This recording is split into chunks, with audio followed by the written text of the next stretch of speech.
আসসালামু আলাইকুম এভরিওয়ান। সবাই কেমন আছেন? আলহামদুলিল্লাহ আমি ভালো আছি। Welcome to my daily blog. আবারও আপনাদের মাঝে নতুন একটি ব্লগ নিয়ে হাজির হয়ে গেলাম। আজকে কি রান্না করেছিলাম সেগুলো আপনাদের সাথে শেয়ার করব। আজকে রান্না করেছিলাম ইলিশ মাছ কাঁচা কলা দিয়ে আর হচ্ছে করলা ভাজি চিংড়ি মাছ দিয়ে।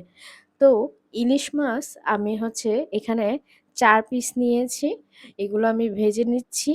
আর লেজের অংশগুলো আমি আলাদা করে ভেজে আমি তরকারির সাথে মিশাবো না, সেটাকে আমি আলাদা রেখে দিব। কারণ লেজগুলো তরকারির মধ্যে দেওয়া আমি পছন্দ করি না। পরবর্তীতে আমি আলাদা করেই তরকারির সাথে অ্যাড করে খাই যখন ভাত খাই। তো কিভাবে রান্না করলাম সেগুলোই বলি। তো ১ম এ আমি এখানে তেলের মধ্যে ওই যে ইলিশ মাছ ভাজা, সেই তেলের মধ্যেই পেঁয়াজ কুচি দিয়ে দিয়েছি। তারপর আদা রসুন বাটা, জিরা বাটা অ্যাড করেছি। তারপর শুকনো উপকরণ দিয়েছি। হলুদের গুঁড়ো, মরিচের গুঁড়ো, ধনিয়ার গুঁড়ো, তারপর স্বাদ মতো লবণ। এই সমস্ত উপকরণগুলো ভালোভাবে কষিয়ে তারপর আমি এইখানে কাঁচা কলা অ্যাড করেছিলাম। কাঁচা কলাগুলো আমি সামান্য হলুদ নুন দিয়ে সেদ্ধ করে নিয়েছিলাম। তারপর এখানে আমি অ্যাড করে দিলাম এবং সেই কাঁচা কলাগুলো আমি ভালোভাবে কষিয়ে নিয়েছি। তারপর কষানোর এক পর্যায়ে আমি এতে পর্যাপ্ত পানি অ্যাড করে দিয়েছি। এরপর আমি ভাজা মাছগুলো অ্যাড করে দিয়েছি। এখন আমার তরকারিটা বলক এসেছে। কিছুক্ষণ জাল করব কলাগুলো ভালোভাবে সেদ্ধ হওয়ার আগ পর্যন্ত। এরপর আমি চুলা থেকে নামিয়ে নিব। আমার তরকারি রেডি। আমি এটাকে নামিয়ে ফেলেছি। এখন আমি ভাত চুলায় দিয়ে দিয়েছি। এরপর আরেকটি চুলায় আমি করলা ভাজি বসিয়ে দিব। কড়াইতে তেল গরম দিয়েছি।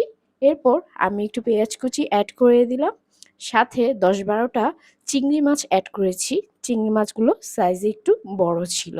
এরপর আমি পেঁয়াজ ও চিংড়ি মাছ একটু ভেজে নিচ্ছি। এরপর আমি কেটে রাখা কাঁচামরিচ অ্যাড করতে ভুলে গিয়েছিলাম, সেটা অ্যাড করে নিলাম। এখন আমি ধুয়ে রাখা করলা ও আলু ঝরিয়ে রেখেছিলাম ঝুড়ির মধ্যে, সেটাকে অ্যাড করে দিলাম। এরপর আমি স্বাদমতো লবণ দিয়ে দিলাম। এখন এই ভাজিটাকে আমি ভাজবো তেলের মধ্যে। আর কোনো পানি অ্যাড করব না। আর কোনো মশলাও অ্যাড করব না। এতেই এই ভাজিটা খেতে অনেক মজা লাগবে। এই যে আমার ভাজি প্রায় শেষের দিকে। আমার ভাজি কিন্তু প্রায় হয়েই এসেছে। এটা পুরো ভাজিটা আমি তেলের মধ্যেই করেছি। তেলের মধ্যেই ভেজে সেদ্ধ করেছি। বলেছিলাম লেজগুলো আমি আলাদা ভেজে নিব। এই দেখেন ভেজে নিয়েছি। এই ছিল আমার আজকের রেসিপি। কেমন হলো কমেন্টে অবশ্যই জানাবেন। আমার ভিডিও ভালো লাগলে লাইক, কমেন্ট, শেয়ার দিয়ে পাশে থাকবেন। সবাই ভালো থাকবেন, সুস্থ থাকবেন। আল্লাহ হাফেজ।